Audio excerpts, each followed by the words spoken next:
சிறகடிக்க ஆசை சீரியல்ல, இங்க விஜயாவும், விஜயாவோட ஃப்ரெண்டும் கொலுவ பத்தி டிஸ்கஸ் பண்ணிக்கிட்டு இருக்க அதே நேரத்துல, அங்க லவ் ஜோடி கிச்சனுக்குள்ள ரொமான்ஸ் பண்ணிக்கிட்டு இருக்கு.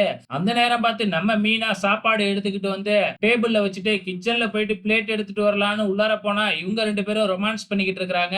போன முறை பார்த்துட்டு சும்மா போன மீனா, இந்த முறை சும்மா இல்லாம 2 பேத்தையும் கூப்பிட்டு வச்சு திட்டிக்கிட்டு இருக்காங்க. "நீங்க டான்ஸ் கத்துக்க வந்தீங்களா? என்ன பண்ண வந்தீங்க?" அப்படின்னு திட்டிக்கிட்டு இருக்க சவுண்ட் கேட்டு எல்லாருமே அந்த இடத்துக்கு கூடிடுறாங்க. உடனே அந்த லவ் ஜோடி அப்படியே பிளேட்டையே மாத்திடுது. நாங்க டான்ஸ் ஸ்டெப் தான் கத்துக்கிட்டு இருந்தோம். எங்கள பார்த்துட்டு இவங்க தப்பு தப்பா பேசுறாங்க அப்படின்னு விஜயா கிட்ட பொத்தி வைக்க, விஜயா ஏற்கனவே மீனானா கோவப்படுவாங்க. இப்ப இந்த விஷயத்த சொல்ல மீனாவ தான் திட்டுறாங்க. மீனாவும் அங்கிருந்து கிளம்பிடுறாங்க. எப்ப விஜயா மாட்டப் போறாங்க அப்படிங்கிறது தான் தெரியல. இப்ப வீட்ல கொலு பொம்மையெல்லாம் எடுத்து வச்சு பார்த்துக்கிட்டு இருக்கிறாங்க. அப்ப மனோஜ் வந்துட்டு, "என்னடா பொம்மையெல்லாம் வாங்கி வச்சு விளையாண்டுகிட்டு இருக்கீங்க?" அப்படின்னு சொல்லி கிண்டல் பண்ண, நம்ம முத்து பதிலுக்கு கிண்டல் பண்ண, அதுக்கப்புறம் கொலு பொம்மை அப்படிங்கிறது மனோஜுக்கு தெரிஞ்சிடுது. மனோஜுக்கு இப்ப என்ன கவலை அப்படின்னா, இதுக்கு நம்மகிட்ட எங்க காசு கேட்கப் போறாங்களோ அப்படின்னு தான் பயம். அதே மாதிரியே நம்ம முத்துவும் போயிட்டு மனோஜ் கிட்ட உன் பங்கு ரூ. 5000 குடுக்கணும் அப்படின்னு சொல்லி கேட்கறாங்க.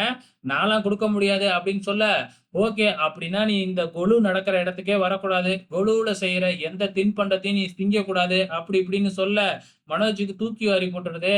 அப்படிலாம் இல்லைங்க. நான் உங்களுக்கு ரூ. 5000 தந்துடுறேன் அப்படின்னு ரோகிணி சொல்றாங்க. அதுக்கப்புறம் வந்து முத்து வுட்டுட்டு போயிடுறாப்ல. அதே மாதிரி நம்ம ஸ்ருதி மற்றும் விஜய் கிட்டயும் போயிட்டு கேட்கறாங்க. ரவி கிட்டயும் போய் கேட்கறாங்க. நம்ம ஸ்ருதி தன்னோட பங்கு ரூ. 2500 உடனே எடுத்து குடுத்துடுறாங்க. இப்ப கொலு பொம்மை எப்படி வைக்கிறது அப்படிங்கிறத பத்தி கேட்டுக்கிட்டு இருக்காங்க. அப்ப ஒவ்வொரு படிக்கட்டுலயும் என்னென்ன பொம்மை வைக்கிறது அப்படின்னு மீனா எக்ஸ்பிளனேஷன் பண்ணிக்கிட்டு இருக்காங்க. இன்னைய எபிசோட பொறுத்தளவு இந்த கொலு பொம்மை வைக்கிறது, கொலு இந்த மாதிரியான டிஸ்கஸ் தான் போய்க்கிட்டு இருந்துச்சு. நாளைக்கு என்ன நடக்கப் போகுது அப்படிங்கிறத வெயிட் பண்ணி பார்க்கலாம்.